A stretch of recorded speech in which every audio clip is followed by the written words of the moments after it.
Vous écoutez Tech Café, le rendez-vous hebdomadaire sur l'actu tech et ses enjeux de société. Nous enregistrons ce 245e épisode le 5 octobre 2021.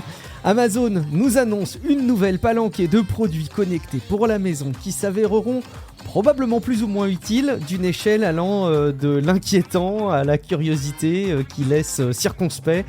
En passant par l'étonnant, on va faire une revue ensemble.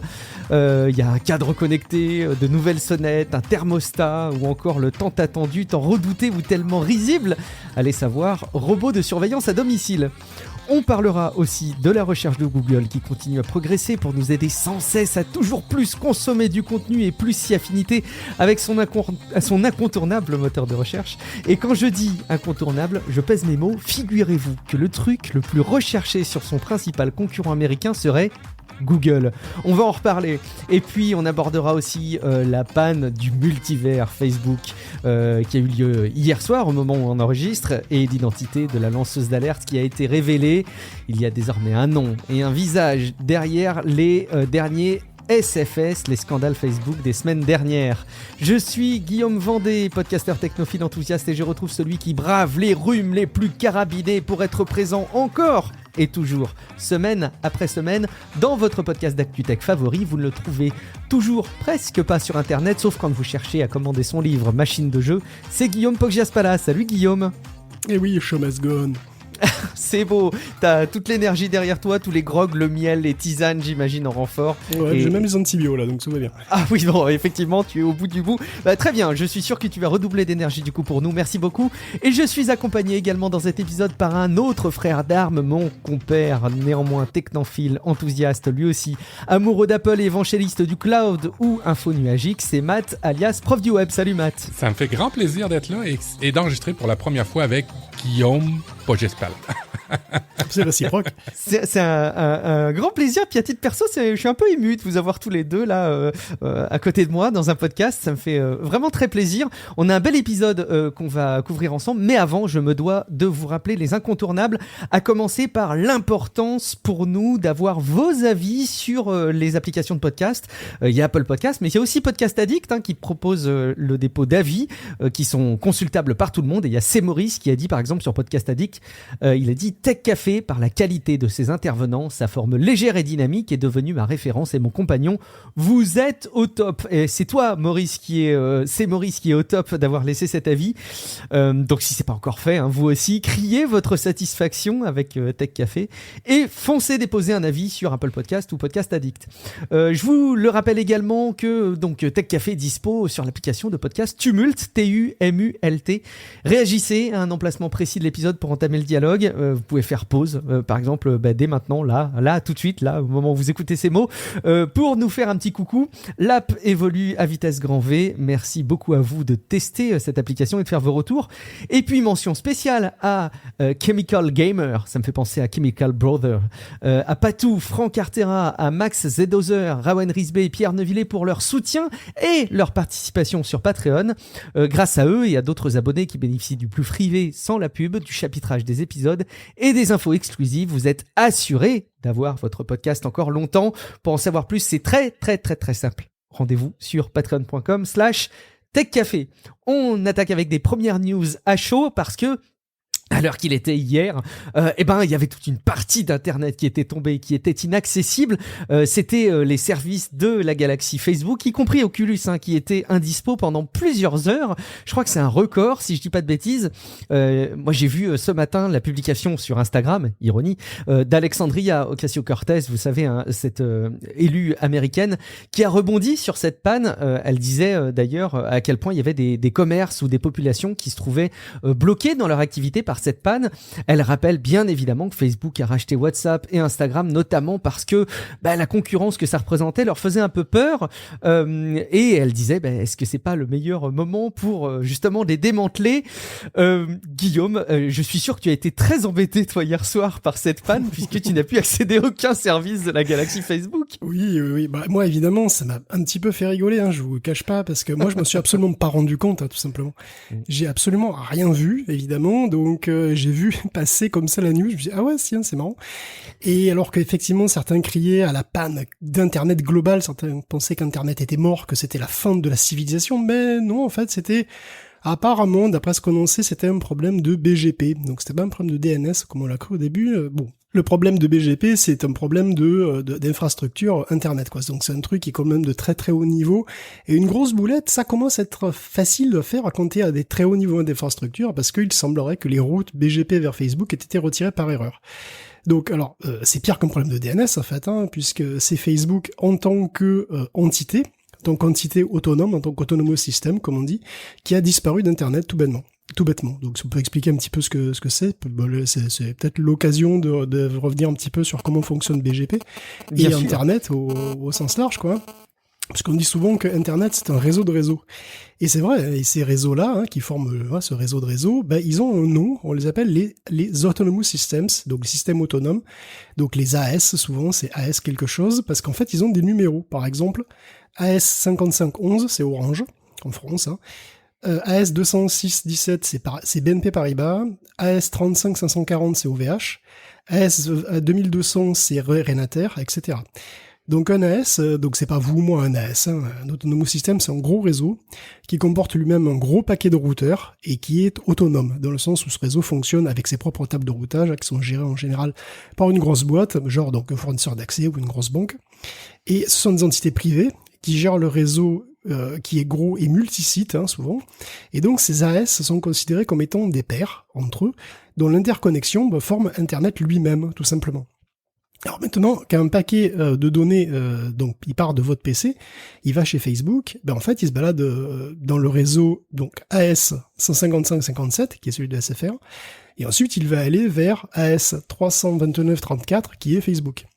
Mais il peut pas le faire directement, donc il va devoir passer par d'autres autonomous systems comme Renater probablement, donc comme AS2200 et bien d'autres. Ce qui détermine parmi ces AS en fait, qui vont se passer la patate chaude, c'est BGP, donc c'est Border Gateway Protocol, donc c'est un protocole qui est utilisé par les AS et c'est avec ça qu'ils se mettent d'accord en fait sur qui envoie quoi à l'autre. Donc en simplifiant, c'est un peu comme système postal, c'est-à-dire votre lettre, vous la mettez dans la boîte, et selon son adresse, elle passe par des centres postaux de différentes villes, qui se coordonnent pour qu'elle arrive bien au bon endroit.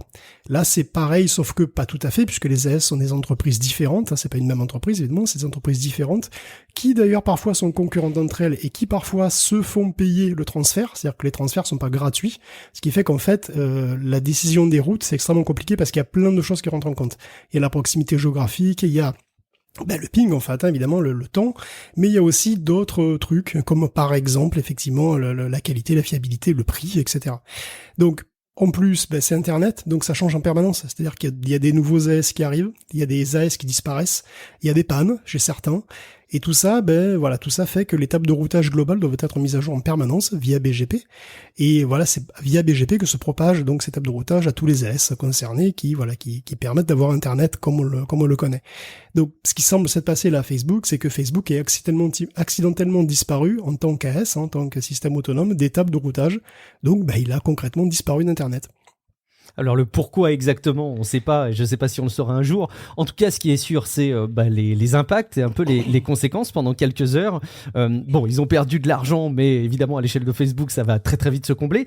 Matt, du coup, est-ce que c'est pas encore une fois de plus la justification de Facebook qui concentre trop d'interactions et qui est un peu une entité incontournable, parce qu'on le dit, nous à titre individuel, on peut choisir de pas aller sur Facebook, mais il y a des populations qui s'appuient beaucoup sur Facebook, sur WhatsApp par exemple, parce que les SMS coûtent très cher. Ou même des business, des pros qui ont basé toute une partie de leur activité commerciale sur Facebook, parce que c'est assez incontournable. C'est pas un motif là, ça y est, d'agir sur un démantèlement de Facebook pour toi? Et tu crois trop... Tu comprends pas la nature humaine, toi, Guillaume, vraiment. Tu sais, quand des entreprises ont dépensé des milliards pour aller voir pour dire aux clients, allez voir ma page Facebook, allez participer à mes concours sur Instagram, et puis que dans l'après-midi ça fonctionne pas, ils ont manqué quelque chose, c'est sûr. Tu sais, on est vraiment loin des fondements d'Internet, d'un Internet décentralisé, puis d'un Internet où si quelque chose tombait en panne, on pouvait continuer à communiquer. Non, on l'a centralisé avec des plateformes. je pense qu'aujourd'hui, il y a beaucoup de gens qui se sont échangés leur numéro de cellulaire pour envoyer des SMS. D'après moi, ça va recommencer. Il y avait un tweet où il y avait quelqu'un qui disait « J'ai jamais reçu autant de SMS en une soirée que dans les dernières années. » Et non, c'est clair. Et puis, bon, moi, j'ai dans mon équipe, j'ai quelqu'un du Cameroun et c'est mon seul moyen de communiquer avec lui, c'est WhatsApp. Et j'ai pas pu communiquer avec lui hier. Alors, je me suis dit, bon, c'est ça, il se cache pour pas travailler. Mais non, c'était juste que Facebook, était planté, en fait, tout ça. Ce qui est pas drôle, c'est que il y a deux affaires dans les histoires qu'on a pu lire sur Facebook qui ont été très, très bizarres. C'est que on est en télétravail encore pour beaucoup d'entreprises, on est encore en télétravail. Et puis, le fait de réparer ça nécessitait d'aller se déplacer. Hein? On comprend ça. Et quand ils arrivaient sur le lieu, je lisais que même leur carte fonctionnait plus d'accès. Alors, a priori, ils avaient les belles et le calendrier et encore, quoi. Alors, c'est ça. Faut arrêter de centraliser et de mettre tous ses œufs dans le même panier. Et surtout, ne basez pas votre modèle d'affaires sur le commerce d'un autre. Alors, Facebook, Instagram et Alouette. Ça peut être à la limite un levier pour se propulser, mais effectivement de mettre tous ses œufs dans le même panier, c'est probablement dangereux. Et puis oui, je pouvais pas m'empêcher de citer Oculus parce que Guillaume, t'as été une voix forte là-dessus. Hein. Non, mais c'est vrai que c'est marrant parce qu'effectivement, donc ça empêchait les gens de jouer aux jeux vidéo sur Oculus déjà de base, que ce soit le Quest ou même sur PC, mais c'est allé plus loin que ça en vérité. Si vous utilisez votre compte Facebook pour jouer sur d'autres jeux comme Pokémon Go, et que vous avez lié votre compte, si vous loguez sur Pokémon Go via votre compte Facebook, clairement, si Facebook ne répond pas, vous pouvez pas jouer à Pokémon Go. Et c'est vrai pour, je suppose, une palanquée de jeux, que vous pouvez utiliser comme ça avec ce site. Donc c'est vraiment, ça va très très loin, Facebook peut être vraiment très, vous pouvez vraiment être beaucoup Facebook un petit peu partout dans votre vie comme ça. C'est vrai que là, ça montre à quel point c'est pas forcément une super idée de tout miser sur le même cheval. Ouais, c'est exactement la même chose. Une petite pensée à tous ces fermiers numériques qui n'ont pas pu récolter leur laitue sur Farmville hier. Ça a dû être pénible. Ah oui. Ça a dû être pénible. Mais pour en revenir à la personne qu'on a connue, la lanceuse d'alerte, la Frances Augen, hier, en fait, elle a commencé sa présentation devant l'audition de la commission sénatoriale aux États-Unis en disant « Hier, durant plus de 5 heures, Facebook n'a pas été utilisé pour semer la division, déstabiliser des démocraties et contribuer à ce que des jeunes filles et des jeunes femmes se sentent mal dans leur corps. » C'est boum. Alors c'est super, Matt, parce qu'on voit qu'il y a du professionnalisme dans ce podcast, je peux vous le garantir, parce que tu nous fais une super transition pour effectivement parler de l'identité de cette lanceuse d'alerte, parce que durant ces derniers épisodes, dans toute l'histoire de Tech Café, j'allais dire, notamment depuis Guillaume Poggiastala officie très régulièrement, voire dans tous les épisodes, mais dans les derniers épisodes, on avait des scandales Facebook de la semaine et qui étaient concentrés autour d'une principale source, mais ça y est, Guillaume, on a un visage et un nom derrière cette source du coup. Hein. Oui, cette bête noire de Facebook, elle a un visage, un nom et beaucoup de suite dans les idées, malheureusement, puisque c'est vrai que tous les scandales que je déroulais là comme des perles dans les semaines passées, elles venaient d'une fuite chez Facebook qui était relayée par le Wall Street Journal. Cette fuite, en fait, elle venait de Frances Haugen, qui est pas n'importe qui, puisqu'on n'est pas sur des révélations faites par une jeune recrue sur un coup de tête, pas du tout. C'est une femme qui a 37 ans, elle est diplômée, elle a diplôme d'ingénieur, elle a un MBA aussi, elle a travaillé pour Google, Pinterest et Yelp, avant d'avoir intégré Facebook, où elle menait la Civic Misinformation Team. Donc c'est un choix qui est très précis, parce qu'elle explique que c'est après avoir perdu un proche dans le complotisme, je cite, que c'est ce qui l'a poussé à aller lutter contre l'infox. Donc probablement chez Facebook, puisque c'est un petit peu là que ça se transite bien. Donc on apprend tout ça dans l'interview qu'elle donne à 16 Minutes Sundays, une émission de CBS, où elle reprend les révélations dont on a parlé, qui embarrassent Facebook dernièrement. Et elle y va pas de main morte, puisqu'elle parle de banqueroute morale, d'un conflit d'intérêts de ce qui est bon pour le public et bon pour Facebook, de mensonges concernant la rigueur avec laquelle il s'attaque à l'infox ou au contenu violent, et elle fait pas tout ça en l'air. C'est-à-dire, tout ce qu'elle dit est étayé par littéralement des dizaines de milliers de pages de recherche, de documents de travail aussi qui sont internes à la boîte. Et donc, voilà, il y a d'autres exemples. Pour les contenus violents ou haineux, on a même des chiffres, je cite, on estime qu'on agit pour 3 à 5% des contenus haineux et 0,6% des contenus violents, par exemple. Voilà, il semble que Frances voulait sincèrement être au meilleur endroit pour lutter contre l'infox, chez Facebook, là où elle se diffuse le plus, avec une équipe dédiée, donc là cette fameuse Civic Misinformation Team, et les moyens aussi d'une société qui pèse quand même $1 000 milliards. Elle a été très déçue, puisqu'en gros, on lui a jamais donné les moyens. Elle a été sur Civic Integrity pendant les dernières élections. Et dès le lendemain du scrutin, qui s'est plutôt bien passé, voilà, Civic Integrity a été dissous. Donc, et Frances, donc, du coup, perd confiance en Facebook, qui prend des mesures temporaires, qui revient en arrière, etc. Et tout ça lui apparaît comme une trahison. Et de toute façon, après l'insurrection du 6 janvier, c'est mort. Donc, elle décide de partir. Avec quelques petits documents qu'elle va montrer à la SEC. Parce que il y a quand même pas moins de 8 plaintes qui ont été portées à la Security Exchange Commission. Donc c'est un mec, elle est liée avec un mec qui s'appelle John Tyke, un avocat, apparemment spécialisé dans les lanceurs d'alerte. Alors pourquoi la SEC, qui est donc un organisme financier? Alors il faut savoir que la SEC, elle accepte les contributions de lanceurs d'alerte, donc elle les protège légalement quelque part. Donc la SEC, tout simplement parce que tout ce que raconte Frances est complètement à l'opposé de l'image publique de Facebook. C'est à tel point que c'est assimilable à un mensonge aux investisseurs. Donc en gros, quand tu investis ton pognon dans un truc qui empoisonne les régimes politiques, qui détruit la confiance dans la science, dans la société, qui facilite les génocides ou les coups d'État, ou qui mine la santé mentale des jeunes, t'as le droit de le savoir. Parce que du coup, si on découvre ça, disons par une fuite, et que on voit que t'es parfaitement au courant et que tu fais que dalle, ça pourrait affecter le cours de l'action. Et donc Facebook, voilà, c'est un petit peu ce qui se passe. Bon, Facebook se défend, comme toujours. Comme c'est sa pile de doc, évidemment, il peut pas vraiment dire que tout est faux, mais par contre, il conteste toute interprétation, bien sûr. Hein, voilà, il répète qu'ils font tout ce qu'ils peuvent, gna gna gna, les pauvres. C'est super difficile. La deuxième personne la mieux placée chez Facebook disait aujourd'hui, on s'en soucie parce que la preuve, on ferait pas toutes ces études-là si on s'en souciait pas. C'est pas sûr que ça suffise, ça, hein, parce qu'en plus, dans le même temps, alors que c'est vrai qu'Antigone Davis, voilà, qui doit s'expliquer sur l'impact des produits sur les jeunes, hein, donc toujours le Wall Street Journal ça va pas redorer l'image de Facebook, il ressent encore un truc qui est pas vraiment un scandale Facebook de la semaine à proprement parler, mais bon, je sais pas ce que ce doc montre de manière un petit peu crue la manière dont Facebook considère les enfants, puisqu'il les considère comme des leviers de croissance. C'est de bonne guerre, d'ailleurs c'est pas étonnant, hein, Facebook perd du terrain chez les ados, il est bien conscient, donc il cherche par tous les moyens à s'insinuer dans la vie des jeunes, voire des très jeunes, puisque désormais, dans leur recherche, ils ont 6 intervalles d'âge. Donc il y a adultes 16 et plus, 13-15, 10-12, 5-9 et 0-4 quand même. Hein. Puis pour chacune de ces dernières tranches d'âge, Facebook cherche à créer des produits et donc à recruter des utilisateurs qui soient des relais de croissance. Et puis évidemment, il y a une fidélisation du client, hein, puisqu'évidemment taper chez les plus jeunes, c'est toujours une bonne idée, c'est pas McDo qui va dire le contraire.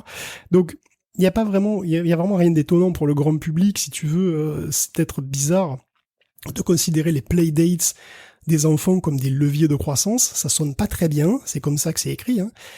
Même si ça montre juste l'évidence en vrai, hein. C'est-à-dire que ce que fait Facebook, il le fait pour lui et pas pour vous. On va clore ces sujets à chaud, et parce que tu le voulais, Matt, hein, tu voulais un petit peu provoquer Guillaume Poggiaspa là dans la préparation de cette émission. Voulais parler. Tu voulais parler de l'anniversaire du décès de Steve Jobs, Matt. Tu voulais mentionner. Oui, aujourd'hui, ça fait 10 ans, on est le 5 octobre. Ça fait maintenant 10 ans que Steve Jobs est mort d'un cancer. Ça passe vite, cela dit, hein. Enfin, moi, j'avais pas en tête que ça faisait déjà 10 ans. Oui, le temps, plus on vieillit, hein, Guillaume, plus ça va vite, apparemment. C'est ce qu'il dit. C'est trop vieux. C'est ce qu'il dit. Alors. Et donc, vous voulez une minute de silence, les gars, ou, on fait comment? Alors, j'ai allumé, je prendrai d'abord la minute de silence, ça c'est vrai. Après ça, je prendrai aussi un petit mausolée du côté de chez Guillaume Poggiaspa avec une pomme en haut pour se y recueillir, s'il te plaît, Guillaume. Mais pas de problème. Des pommes, j'en ai plein et elles vont moisir probablement. Et peut-être que ça révélera pas mal de choses en vrai. Non, c'est vrai que ça me marque quand même que ça fasse 10 ans. Ouais. Alors pas nécessairement pour le décès de Steve Jobs, mais plus sur le fait que le temps passe très très vite. C'est un peu mon inquiétude du moment. Je vois mes enfants qui ont beaucoup trop grandi là. Quand je vois les photos, ça me fait un peu peur. On va se rassurer tous et on va revenir à des sujets peut-être un peu plus bassement matériels, mais quoique, ça va peut-être pas être si simple parce que sans autre forme de procès, on va relayer tout ce que nous a annoncé Amazon, parce qu'Amazon, ils ont fait fort, ils ont annoncé plein de produits. Alors là aussi, je suis sûr que Guillaume a déjà fait ses pré-réservations pour s'équiper chez lui, surtout ces appareils merveilleux en matière de domotique dont il n'est pas encore équipé. Je l'ai dit très rapidement en quelques mots. Le mec, t'imagines quoi, le mec, il aime pas Amazon, il aime pas Apple, il aime pas Facebook, mais mais il déteste la tech en fait. Alors t'as suffisamment relayé des choses que tu aimais, que ce soit dans Tech Café, que ce soit dans Paracult, et les gens le savent bien, et les gens aiment aussi la position que tu tiens sur ces sujets-là. Tu dois aimer un ou deux kernels de Linux, sûrement. Ah ouais, le 2, ouais, c'est vrai. Le 2.16 était pas mal. Non, ne perdons pas notre objectif de relayer l'actu tech de manière complète en moins d'une heure. Messieurs, on va donc parler des produits Amazon. J'essaie de vous les décrire parce qu'en podcast, c'est pas évident de vous faire partager ces images, mais il y a un écran, réfléchissez un petit peu comme The Frame de Samsung, mais qui n'est pas une télé, qui est simplement un Echo, les assistants connectés d'Amazon qui sont donc très visuels. Donc vous pouvez remplacer un cadre chez vous, compléter votre nuage de cadre par cet écran. Il y a un cadre avec des oreilles de Mickey, tu vas nous présenter ça, Guillaume. Il y a l'Amazon Glow dont je pense qu'on ne peut rien comprendre et une fois qu'on a compris quand même ce que c'était, on a du mal à concevoir qu'on puisse acheter ça un jour, on va voir. Il y a les sonnettes Blink, mais alors là aussi il y a des sujets parce que il y a les sonnettes Ring chez Amazon, mais ils nous proposent aussi les Blink, donc on est vite perdu. Et puis surtout, Guillaume, fait-nous rêver avec le robot qui va surveiller notre domicile. Qu'est-ce qui t'a plu et qu'est-ce qui t'a marqué, Guillaume? Bah, c'est vrai que c'est compliqué parce qu'il y a eu une pelletée de trucs avec des trucs plutôt classiques, hein, comme un thermostat, voilà, un Echo Show avec des oreilles de Mickey. Bon, ça reste un Echo Show, hein, je vous rassure, il n'y a pas de truc vraiment particulier, je crois. Un bracelet connecté à la Fitbit aussi, les HaloView. Il y a des améliorations pour les Ring Alarm, les sonnettes vidéo Ring, effectivement. Bon, on avait des trucs un petit peu plus originaux, puis voire très originaux, comme tu dis. Donc le Echo Show 15, en fait, c'est un Echo Show 15 pouces, certes, mais sous format cadre classe. Voilà, donc c'est vraiment un format avec un cadre où tu pourras mettre une photo, mais bon, t'as un écran 15 pouces. Bon, tu peux même le pondre au mur, si tu veux vraiment avoir une lithographie qui consomme de l'électricité. À 15 pouces en 1080p, ça doit consommer quand même moins qu'une Samsung 4K géante, mais enfin bon, dont on avait déjà parlé. De toute façon, vous pouvez pas complètement customiser ce qui s'affiche à l'écran, donc c'est un petit peu dommage, mais bon, pourquoi pas. Ça reste un Echo Show, hein. Par contre, ils intègrent des nouvelles puces, puisqu'il y a une nouveauté sous le capot, hein. C'est le AZ2, qui, comme son nom l'indique, succède au AZ1. Alors, le AZ1, il permettait aux Echo de faire la reconnaissance de la voix en local. Le AZ2, lui, il va plus loin, puisqu'il s'occupe aussi de la reconnaissance faciale. Donc AZ1 ou AZ2, Alexa reste dans le cloud, hein, bien sûr. Par contre, la transcription de la voix et la reconnaissance des visages se fait dans l'appareil, évidemment, c'est mieux à tout point de vue, c'est plus rapide, ça consomme moins de bande passante. Et puis votre face part pas dans le cloud, hein, enfin en tout cas sur le Echo Show 15, qui est pour l'instant le seul à profiter du AZ2. Et ensuite, c'est vrai qu'un truc un peu plus inattendu, c'est l'Amazon Glow. Donc c'est quoi? C'est un appareil de visioconférence pour enfants. Et alors les enfants, c'est facilement distrait, ça s'ennuie vite. Hein, vous savez ce que c'est. Donc Amazon leur a fait un écran de visio relativement petit, un peu mastoc, hein, qui se tient debout, et qui permet aussi de projeter des livres, des mini-jeux, voilà, devant le gamin, des trucs interactifs que, évidemment, les parents peuvent aussi manipuler via une application. Donc c'est pensé clairement pour papy-mamie qui pourront jouer à faire des dessins ou du tangram avec leur petit-fils, à $300. C'est managé, bien sûr, via un contrôle parental, hein, sur les contacts. Le truc est prévu pour, grosso modo, les gamins de 3 à 9, et bon, et je peux pas ne pas vous demander si ça vous interpelle pas, enfin, vous, les darons, quoi. Matt, qu'est-ce que t'en penses de cet Amazon Glow? Alors, c'est pas quelque chose de nouveau, c'est quelque chose que mon fils a utilisé. Et je suis sur la... oui, mais il l'a utilisé au Apple Store. Alors, c'est un produit qui existe déjà, qu'on peut acheter, qu'on peut adapter sur un iPad pour projeter des choses ou pour regarder des éléments de puzzle que votre enfant fait. Je me rappelle plus exactement le nom, là, peut-être dans les notes de l'émission, peut-être participer à mon manque de cerveau, visiblement, pour la journée. C'est intéressant parce que pour avoir eu des enfants en bas âge en train de faire de la visioconférence pendant une pandémie, je vous assure que le niveau d'attention est très très bas et si ça peut aider aussi, je pense à des clientèles qui sont peut-être qui ont des problèmes de dextérité. Tu vois, peut-être un spécialiste qui a besoin de montrer des éléments factuels sur un écran puis de voir comment l'enfant manipule. Je trouve ça quand même super intéressant. Je le renvoie pas du revers de la main, absolument pas, ce produit-là. Je trouve qu'il y a quelque chose là-dedans, mais comme je vous dis, c'est pas nouveau. Je mettrai peut-être dans les notes de l'émission le produit qui existait déjà. Et pour ces aspects-là, je trouve ça intéressant. Maintenant, faut que toute la famille soit bien équipée avec les produits Amazon, j'imagine. Chez moi, mes enfants, ils ont Amazon Kids. Oui. Alors, je vous ai dit tantôt qu'on avait Messenger Kids et on a aussi Amazon Kids à la maison. Et c'est quand même bien foutu, leur écosystème pour les enfants, pour la lecture, pour le suivi. Alors, je fais quand même assez confiance sur l'aspect éducatif, ludique d'Amazon pour ça. Est-ce que je l'achèterais? Bon, ça dépend du prix. En passant... $299. En passant, acheter les produits Amazon en usager, c'est une bonne idée parce qu'il y a beaucoup de gens qui les achètent et après quelques mois, ils ne savent pas quoi en faire. Alors, vous les avez souvent à très, très bas prix du côté de l'usager. Je trouve que c'est une bonne idée, mais comme je te dis, plus du côté de la dextérité des enfants pour les animer ou des choses comme ça.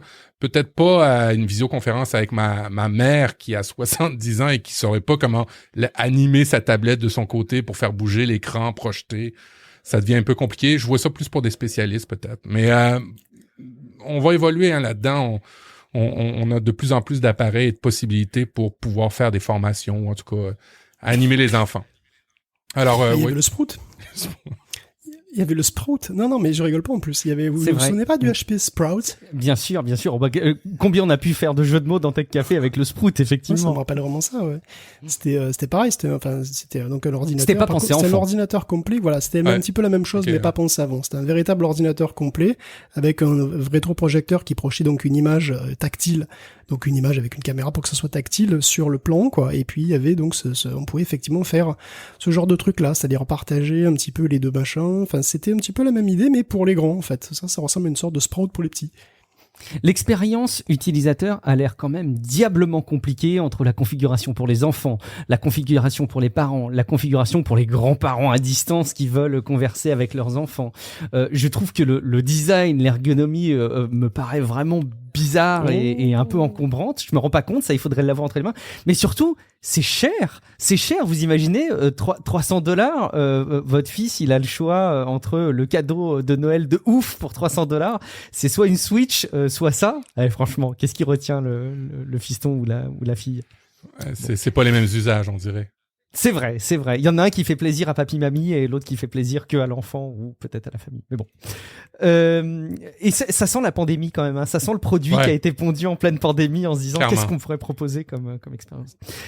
Blink, est-ce que peut-être tu peux nous en toucher un mot, Guillaume, en sachant que moi je m'interroge encore de pourquoi est-ce qu'il y a Blink qui appartient à Amazon alors qu'ils ont Ring qui est déjà une marque de sonnettes connectées. Ça m'a l'air d'être un petit peu en affrontement ça. Absolument, aucune idée. Pour être tout à fait honnête, j'en sais rien, ça paraît tout à fait redondant, mais peut-être que ça le sera plus dans quelques temps, mais j'ai pas trop regardé. Non, mais ça va. Bon, de toute façon, honnêtement, est-ce que si tu veux un truc avec une caméra, bon, de toute façon, quasiment tout avait une caméra dans il y avait des caméras, donc quasiment tout, et il y avait des caméras aussi, des caméras qui volent. Hein, ça, c'est parce que si on va aller un petit peu plus loin dans l'originalité de ce qui a été présenté chez Amazon. Ben, on passe carrément dans les produits en bêta avec le Ring Always Home. Donc c'est une caméra drone tout simplement. On l'avait déjà relayé ça. Hein, on l'avait déjà relayé, mais qui est devenu un vrai produit en fait. Hein, ça y est. Hein, donc c'est un truc qui a priori pour repérer les intrus. Bon ben voilà, donc ça vole dans votre maison comme ça et puis ça repère les intrus et puis ça les neutralise probablement en se faisant kamikaze dessus en leur lacérant le visage avec les palettes tranchantes des hélices. C'est sur invitation hein, par contre en ce moment ça. Ouais, c'est ça. C'est $250 pour une édition Day One, donc une bêta. Que je serais très curieux quand même de voir fonctionner en mode vraie vie, tu vois, avec des chiens, des chats, des enfants, des courants d'air, de la pluie, des portes fermées pas prévues, des cousins bourrés, etc., etc. Écoute, voilà, bon, donc ça c'était le premier truc un peu bêta, et puis bien entendu il y a le meilleur pour la fin, parce que tu l'as évoqué. Un truc que j'aimerais vraiment voir tourner aussi en vrai avec un cousin bourré ou un chat sobre, je sais pas trop, mais c'est Astro, bien sûr. Astro, le petit robot. Je sais pas s'il y a pas un problème de droit avec Sony d'ailleurs, et Team hein, mais bon. Bon, pour faire simple, Astro, c'est un éco-show avec des roues à 1500 balles. C'est un truc qui 1500 balles, j'avais pas vu le tarif. Ah, tu me coupes. C'est 1000 balles si tu veux te lancer dans le bêta-test. Ouais, c'est ça. Mais ce sera 1500 balles à terme. Donc c'est super. Donc c'est un truc qui fait 10 kilos quand même. Il a 5 moteurs, 2 grosses roues et il peut bouger une caméra périscopique à sa tête. Qui est juste alors sa tête, c'est juste une tablette de 10 pouces hein, sur laquelle s'affichent des yeux un petit peu minimalistes, un semi-visage mignon quoi. Et bon, son périscope, c'est un truc qui peut s'étendre relativement haut. Voilà, ça peut pouvoir être là au-dessus des tables hautes ou des trucs. Il est équipé de puces Qualcomm et pas de puces Amazon, étonnamment. Et une grande partie des calculs, quand même, pour la reconnaissance faciale, vocale, et puis aussi pour le mapping et le repérage dans l'espace, se font directement dans le robot, en fait, en local. Pour le reste, c'est l'infrastructure Alexa hein, qui commande, donc le robot est équipé aussi de 2 porte-gobelets, ce qui est extrêmement important. Et à quoi ça sert ? Ça peut se customiser, ça à l'arrière, j'ai vu. Hein. On peut changer soit des porte-gobelets, soit un plus grand bac pour les croquettes. Voilà, soit un chargeur de portable, ce truc.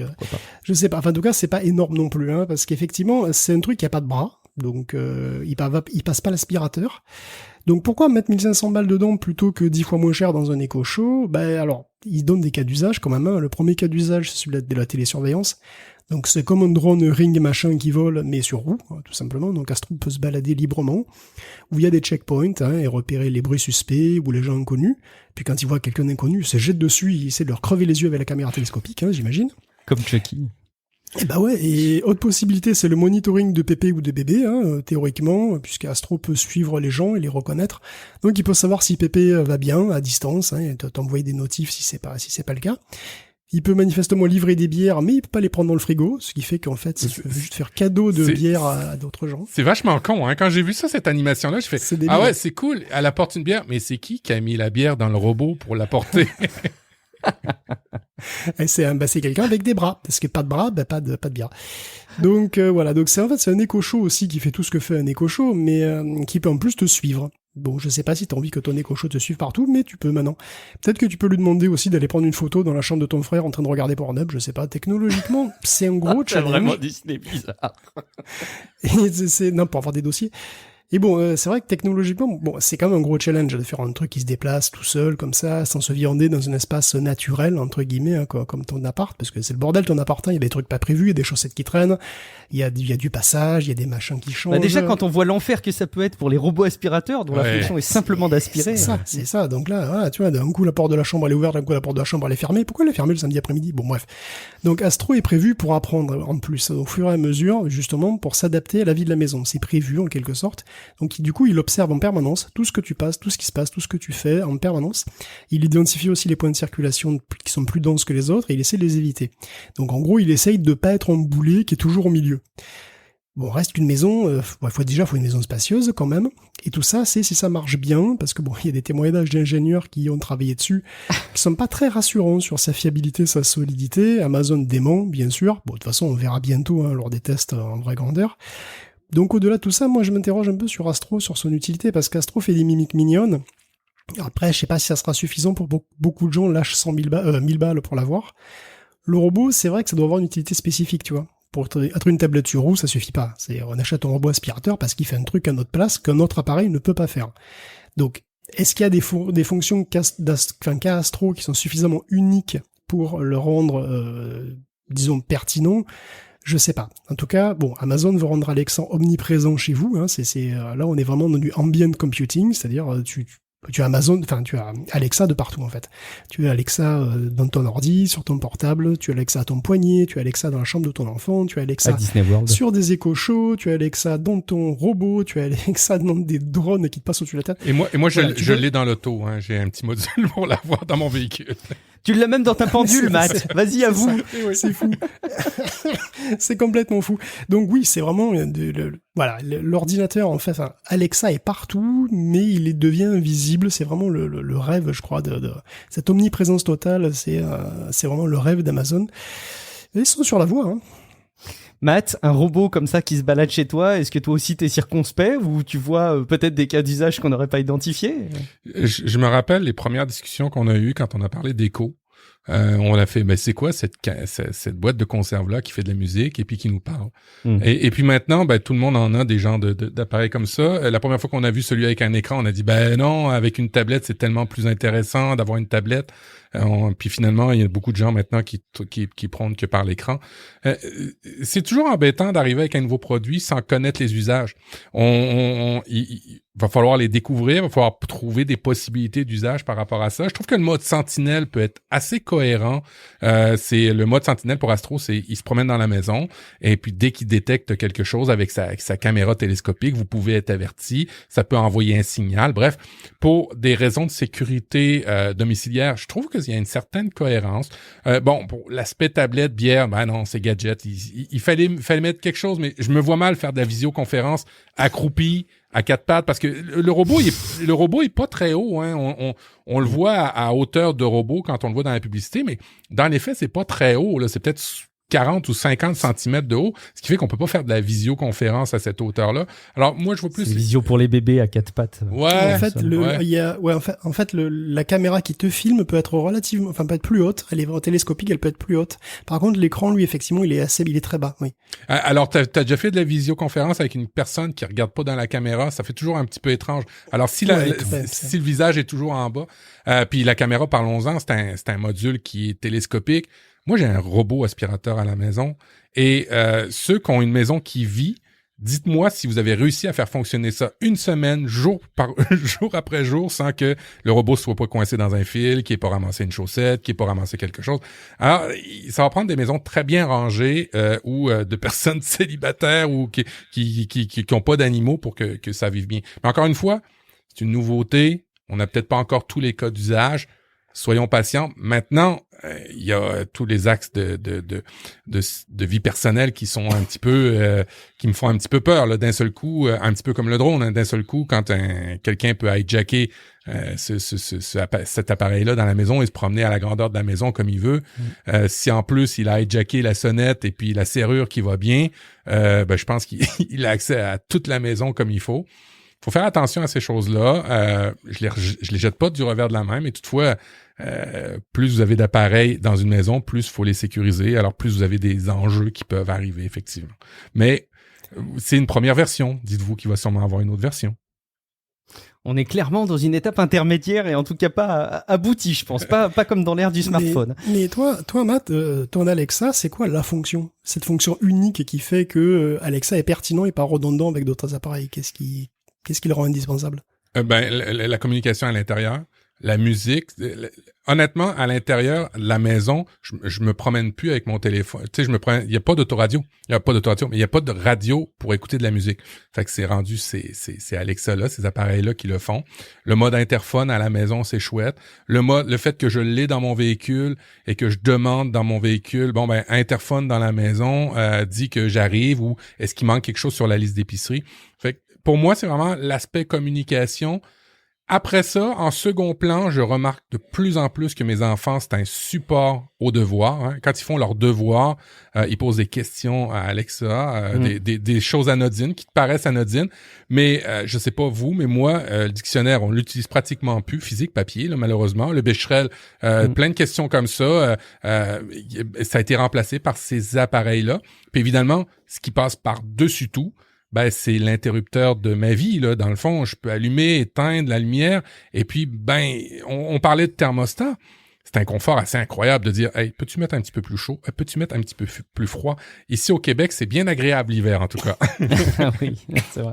Mais c'est intéressant ce que tu dis, Matt, parce que je trouve que la condition qui fait que ça peut être un cas d'usage qui est peut-être pas totalement satisfait, mais qui en tout cas donne de la motivation. Il y a effectivement le caractère enfant, famille, où il y a un certain nombre de personnes.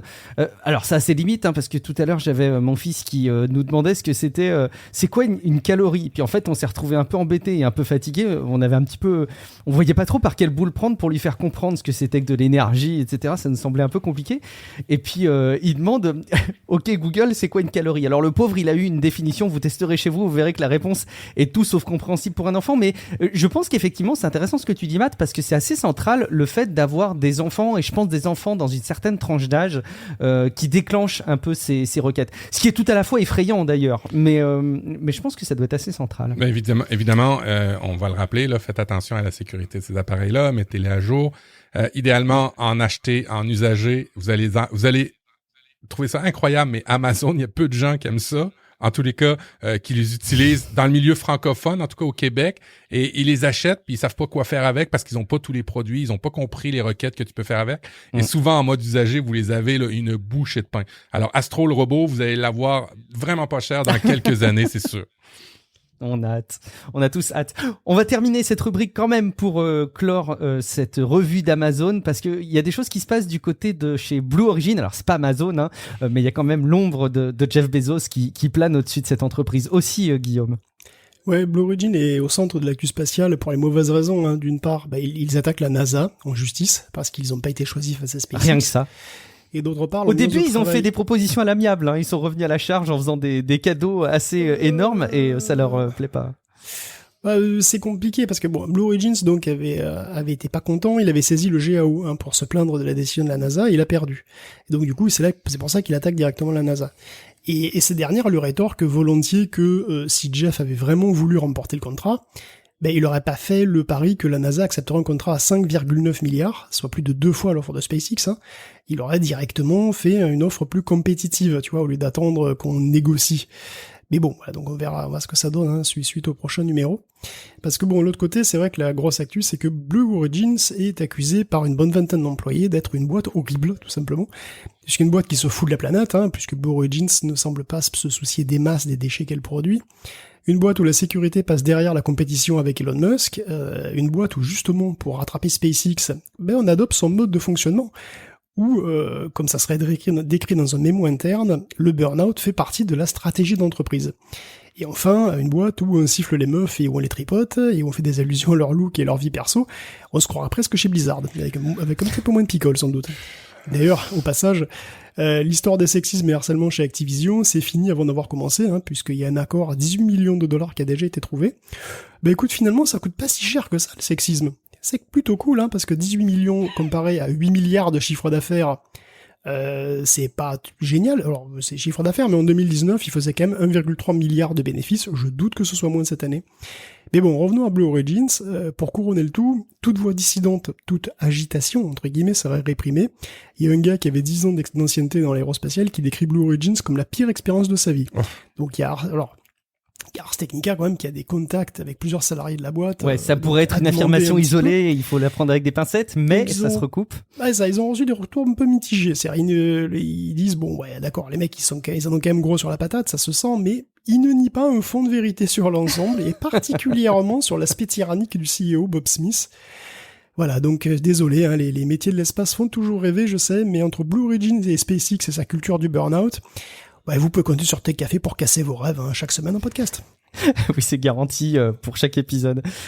Matt, je sais pas si tu as une ultime réaction, que ce soit sur la qualité de vie au travail chez Blue Origin, chez Amazon ou sur d'autres sujets, évidemment, avant qu'on passe à la suite. Malheureusement, ça pollue en interne. Facebook pollue les cerveaux des gens. C'est dans le milieu où on vit, messieurs, faut faire du profit, coûte que coûte. Malheureusement, c'est comme ça. Et tant que ça sera pas autre chose qui va guider notre société, c'est-à-dire pas l'argent, on va toujours entendre ces conneries-là. Et l'homme étant ce qu'il est, on va toujours faire comme ça. Y a rien de nouveau. On a parlé de Facebook tantôt. Ça me rappelait le film Révélation pour la cigarette, des gens qui disaient que ces compagnies-là avaient des rapports secrets sur le fait que c'était mauvais pour la santé. Ouais. Le Dieselgate, il y en a plein partout comme ça. Le sucre. Ouais, malheureusement, on n'a pas trouvé de meilleur modèle économique qu'on a en ce moment, c'est le moins pire. Et puis, la tare des hommes, ça va rester. Et puis, je suis fataliste peut-être trop, je pense. Oui, mais malheureusement probablement un peu réaliste. Bon, vous nous direz dans les commentaires ce que vous en pensez, évidemment. En attendant, on va vous parler aussi d'un autre géant qui avance. Alors, c'est un domaine qui est assez fascinant parce qu'en fait, c'est un domaine qui est présent dans notre quotidien depuis très longtemps. On a l'impression comme ça qu'on est arrivé là aussi à une forme d'aboutissement et pourtant c'est quelque chose qui évolue beaucoup, c'est la recherche, le moteur de recherche de Google, Guillaume, qui continue à avancer de manière assez incroyable. Eh Google a annoncé des nouveautés pour la recherche au bien nommé événement Search On. Ça fait moins sexy que les annonces Android et pourtant... Ah ouais oui, je trouve que pour le grand public, c'est moins suivi les annonces et les évolutions du moteur de recherche. Je suis pas certain qu'il y ait grand monde qui se rend compte que le moteur de recherche évolue autant, alors que tout le monde scrute avec intérêt le mode sombre d'Android, quoi. Tu vois, c'est complètement vrai. C'est parce qu'ils le comprennent aussi. Mais non, mais je veux pas être réducteur, Guillaume, mais le mode nuit, c'est visible. C'est vrai. Le moteur de recherche, c'est vrai. un peu moins, tu sais, c'est un peu comme mes conférences sur le cloud où tout le monde s'en fout complètement. Et pourtant, c'est ce qui mène toute l'informatique en ce moment. Ah ouais, c'est vrai. Ouais, non, mais c'est vrai effectivement que c'est pas forcément des changements visibles. Encore que donc qui est au centre, qui est un petit peu au centre de ce qu'a annoncé Google, ça avait été présenté à la Google I.O. aussi. Oui. Il y avait c'est un modèle de langage Ça représente sans doute l'avenir de Google, hein, honnêtement, enfin, en tout cas de la recherche Google. Bon, ça veut rien à voir avec maman, hein, ça veut dire Multitask Unified Model, et c'est un modèle de deep learning qui est de la trempe de GPT-3, donc de l'ordre de 100 milliards de paramètres. Mais lui, il est multimodal, c'est-à-dire qu'en gros, il peut prendre en compte d'autres modes d'expression que le texte, et donc ici, c'est les images. Donc dans le futur, il pourrait d'ailleurs aussi intégrer encore d'autres modes, hein, comme le son ou la vidéo. Donc même donc c'est la vidéo à la dernière Google I.O. avec cet exemple de rando sur le mot Fuji. Voilà, je sais pas si vous vous souvenez de ce truc-là. Le but ultime de Google, globalement, c'est de comprendre une question en langage complètement naturel, comme un humain, avec un niveau de compréhension humaine, et d'y répondre de manière toujours pertinente, donc pas comme un humain, mais mieux. Et on sait à quel point les gros modèles de langage peuvent être troublants. Mum connaît 75 langues, il peut non seulement générer ou compléter du texte dans 75 langues, ce qui est déjà énorme, mais il pourrait aussi transférer des informations d'une langue à l'autre. Donc c'est répondre à une question en anglais en utilisant des infos qu'il a vues sur une page en japonais. Donc c'est super ambitieux.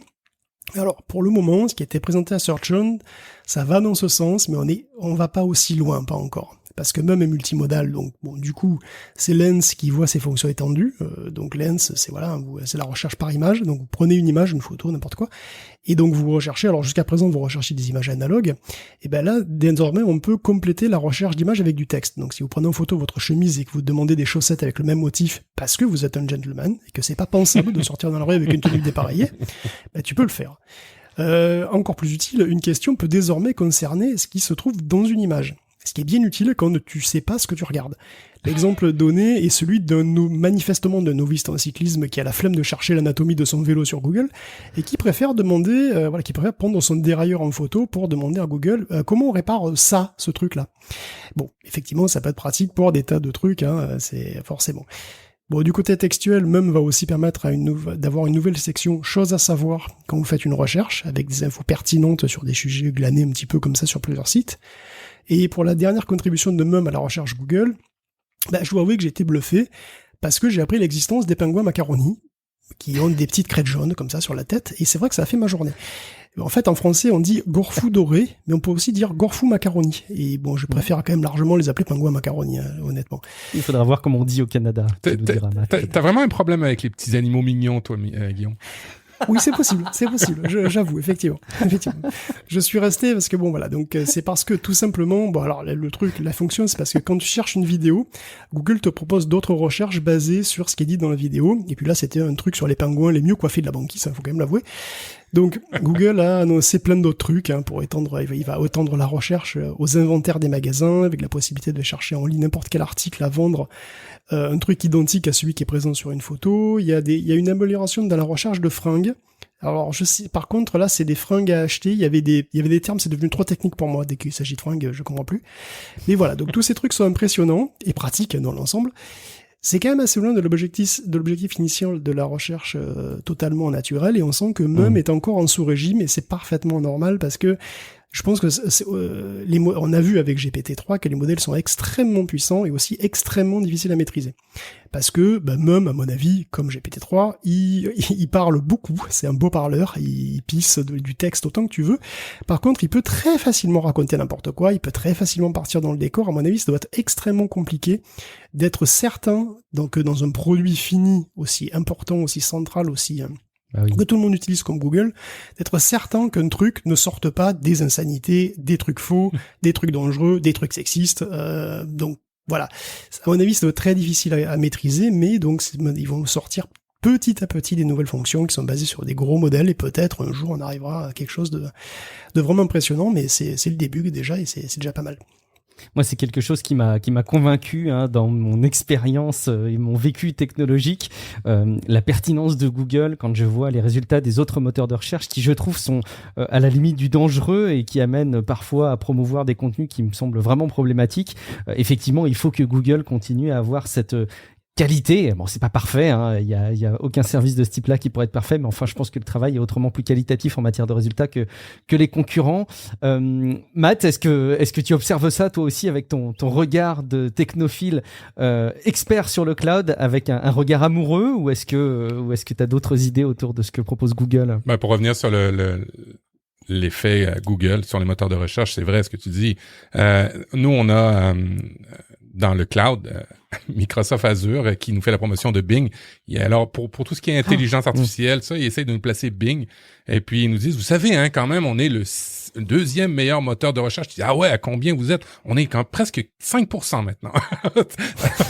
alors, tu dis, ouais, ok, c'est beau. Mais c'est une domination sans pareil. Et puis, de faire des recherches visuelles, parce que dans les faits, c'est ce que tu disais, Guillaume P., c'est de faire des recherches visuelles. Tu sais, quand tu pointes le dérailleur, c'est vrai qu'il y a plein de moments dans une vie où tu cherches les mots, tu ne connais pas les mots, mais tu voudrais pouvoir faire une recherche.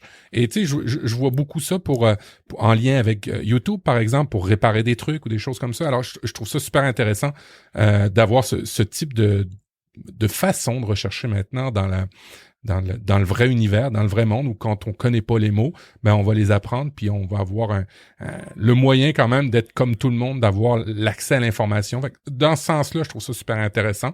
De l'autre côté, je vous ai mis dans les notes de l'émission, vous commencez à le voir venir, vous savez, l'œil dans ce film de Terminator qui commence à tout analyser en direct et qui vous dit ce qui est bien ou ce qui est pas bien, et ainsi de suite. Ça s'en vient, je vous le dis. Ouais, en tout cas, il y a la ressource qui commence à se dessiner. Moi, je me demandais au final... Cordula. Ouais, c'est pas beau. Moi, je me demandais dans quelle mesure est-ce que finalement ça pouvait pas même contribuer à rendre les gens bêtes. Je pense pas au final. J'ai toujours cette vision de démocratiser quand même la connaissance et en fait de lever des barrières. Et c'est pas parce que tu connais pas le mot dérailleur, c'est pas parce que tu connais pas l'orthographe exactement du mot qui caractérise la notion que tu recherches que tu peux pas avoir la réponse et l'information. Donc au final, je trouve ça plutôt intéressant, mais je peux concevoir aussi c'est très intéressant. Moi, je suis très d'accord avec Matt. Je déconnais tout à l'heure, mais c'est évident que moi aussi, il y a des fois, je sais pas exactement comment s'appelle un truc, ça c'est super utile, en vrai, c'est très très Bien intéressant. Et c'est un tour de force technologique d'ailleurs, c'est vraiment très très très fort. Et encore une fois, l'exemple le plus bateau et qu'on peut le plus croiser au quotidien, je pense, c'est quelqu'un qui sait pas comment s'écrit quelque chose, encore une fois, qui tape son truc, puis même s'il l'a mal écrit ou mal orthographié, enfin, il va avoir une réponse qui sera probablement pertinente dans l'immense majorité des cas, en tout cas. On parlait de Bing au passage, il faut quand même mentionner le fait que Bing est cité dans des conflits juridiques, Guillaume, qui concernent Google. Oui, parce que Google a occupé d'une grosse prune de 5 milliards en 2018, souvenez-vous, auprès de nous-mêmes, l'Union Européenne, pour gros forçage de Google Search sur Android, et de Chrome aussi. Donc c'est toujours cette histoire que si t'as pas la distro Android de Google, tu peux crever pour avoir le Play Store. Et depuis, il a fait appel, évidemment, par tous les moyens, et même en mouillant ses petits camarades. Et donc déjà, il a dit, c'est pas juste, parce qu'Apple, il fait pareil, monsieur. Et vous lui dites rien. Pourquoi vous lui dites rien, hein, monsieur? Pourquoi c'est Fayot? Parce qu'ils sont père dans la mafia, c'est ça? Bon. Apple aussi, il est populaire, il fait sa loi. Moi, je suis le Robin des Bois là-dedans, en fait. Bon, la commission est pas très impressionnée, puisque la part de marché Apple est très faible en Europe, donc c'est pas non plus si convaincant. Donc cette fois, c'est son petit camarade Microsoft que Google prend par le pull. Et là, lui, voilà, regarde lui, il a rien fait que me copier avec Bing. Il y arrive pas. 95% des utilisateurs préfèrent Google. J'y peux rien si tout le monde m'aime, en fait. Les gens, ils vont bien chez l'autre, là, mais c'est pour avoir mon adresse. Ouais, c'est le mec populaire au lycée. La recherche la plus fréquente sur Bing, c'est Google. Alors c'est vrai que c'est fou, ça, c'est pas comme si je forçais les gens, monsieur, votre honneur. C'est eux qui me choisissent. C'est quand même pas un crime d'être aimé. Vous voulez être aimé, non, vous aussi? Soyez pas jaloux. Hein, je peux vous trouver un super site de rencontre en plus. Plusieurs. Vous dites porno si vous voulez. Bon, c'est à se demander, c'est vrai quand même, pourquoi Google paye 400 millions pour être le moteur par défaut de Firefox et 15 milliards pour être celui d'Apple. Bah oui, si jamais on cherchait que ça, c'est quand même bizarre, effectivement. Bon, un dernier mot, Matt, peut-être sur ce conflit spécifiquement ou sur d'autres choses qu'on n'aurait pas abordées par rapport à Google. Dans mon équipe, j'avais un développeur qui utilisait Bing, puis je me disais toujours, comment ça se fait pourquoi Pourquoi tu te fais du mal? Je disais, Guy, pourquoi tu fais ça? Pourquoi tu utilises Bing? Il s'appelait Guy. Ouais. C'est pourtant quelqu'un. Et pourtant, j'ai fini par découvrir. Savez-vous que, alors moi, je l'ai appris il y a peu de temps. Quand tu utilises Bing, tu peux avoir des crédits pour avoir des rabais sur Xbox. J'ai fait, mais il faut être malade quand même. Oui. Vraiment? Oui, ici, t'as ça. T'as des crédits que tu peux avoir sur Xbox. On en est rendu là avec Bing, hein. Faut faire attention, hein. On va faire un partenariat avec McDo, ça pourrait marcher. Il y a un truc à lancer, il va falloir qu'on y réfléchisse. On va, tu parles de Xbox, on va parler jeux vidéo, un petit peu une petite chronique de news autour des jeux vidéo. Et moi j'attends toujours, forcément Guillaume, cette Switch 4K qui pourrait sublimer mes jeux Mario en haute définition, en très haute définition. Ouais, non, mais tout le monde rêve en couleur d'une Switch 4K, même Bloomberg apparemment, qui dit que ça y est, les gens ils ont reçu les kits pour faire des trucs en 4K sur Switch et tout, vous allez voir. Que dalle, tout ça a été douché très très rapidement par Nintendo qui leur a dit on ne travaille pas sur une Switch 4K. Va falloir faire avec maintenant, les gens. C'est fou le nombre d'infos Bloomberg phares comme ça dans la tech qui se sont avérés être un petit peu des flops quand même ces derniers temps. Même. On va parler un petit peu de Windows 11 parce que bon, c'est pas forcément la gloire autour de cette nouvelle version du système d'exploitation, notamment là après les problèmes de CPU qui seraient pas compatibles avec Windows 11 parce que pas assez sécurisé. Maintenant, voilà, pas que ça a pas forcément fonctionné très très bien au niveau des jeux vidéo, Guillaume. Je sais pas. Est-ce que ça sent pas le Vista? Ça sent le Vista, non? Un truc comme ça. Ouais, moi, je Non, pense c'est pas un petit... ça sent le Microsoft point. Hein. Mais tu sais, non, mais ça sent, ouais, ça sent peut-être plus le Windows 8 que le Vista. Mais tu sais qu'on a un pattern là quand même, hein, puisque on sait bien qu'à chaque fois qu'il y a un Windows potable, après il y a un Windows foireux, puis après c'est une Windows malédiction potable. ou une volonté? Honnêtement, visuellement, je le trouve super beau, moi, super bien réussi. En tout cas, les previews que j'ai pu voir, j'ai pas de Windows, mais je le trouve super réussi. Mais j'avais eu la même réaction quand j'ai vu Vista. Non, mais tu sais, en plus, il y a des widgets partout, comme sous Vista. Il y a une nouvelle interface, comme sous Vista. Il y a apparemment, bon, il y a quand même des gros problèmes de communication sur ce truc avec, oui, non, vous avez un super PC, mais vous pouvez pas l'utiliser. Ou alors, si vous pouvez l'utiliser, mais on se réserve le droit de pas vous le mettre à jour. Ou gna. Bon. Ça commence à faire beaucoup. Il y a beaucoup de gens d'ailleurs qui commencent à en avoir marre d'avoir disons, le menu démarre au milieu, ça plaît pas à tout le monde manifestement, enfin ça c'est une autre histoire. Et alors le dernier truc effectivement qui ressemble à une Vista, c'est que apparemment sur Windows 11, vous pouvez avoir des pertes de FPS, c'est-à-dire vous pouvez avoir des pertes de fluidité dans les jeux vidéo qui sont très très loin d'être anecdotiques puisqu'elles varient entre 5 et 30% et voilà autour de 20% quoi. Ça dépend du jeu. Et alors les mecs c'est les mecs qui ont découvert ça, c'est des mecs qui font les benchmarks 3D Mark. À machine égale, j'imagine, hein, à performance, à matériel équivalent, j'imagine. Oui, bah oui, c'est sur la même machine, parce que, et alors, donc justement, ils se sont dit, mais d'où ça vient? Et apparemment, ça viendrait du VBS, donc le Virtualization Based Security. Donc le VBS, c'est un truc qui utilise des instructions de virtualisation du processeur pour pouvoir sandboxer en gros les applis, et voilà, donc pour que ça soit super sécure. Et vous vous souvenez quand je vous disais que les mecs ils disaient chez Microsoft que ouais, ne vous inquiétez pas avec le bon processeur, mais évidemment attention, il faut un truc de génération 8 ou plus, hein, parce que sur les vieilles poubelles ça marche pas, mais sur un truc de génération 8 ou de plus, c'est zéro, vous voyez pas, c'est complètement transparent, on a fait ça, on a super optimisé. Bon, résultat, t'as Zero Dawn qui prend 20% de FPS en moins, tu te dis sérieusement là, c'est parce que les mecs ils ont désactivé VBS. C'est remonté à 100 trucs. Sur Tomb Raider, par exemple, hein, ça passe de quelque chose comme 100 FPS à 70 ou un truc comme ça. Quand vous remettez le VBS. Alors, personnellement, j'ai aucune idée de pourquoi. Techniquement, je sais pas ce qui se passe. Je comprends pas je comprends pas pourquoi est-ce que c'est à ce point, en fait. Je comprends pas comment est-ce que ça peut bouffer des trucs à ce point, surtout sur la carte graphique. Surtout que ça varie beaucoup entre les jeux. Enfin, c'est pas du tout clair de ce qui se passe, en vrai.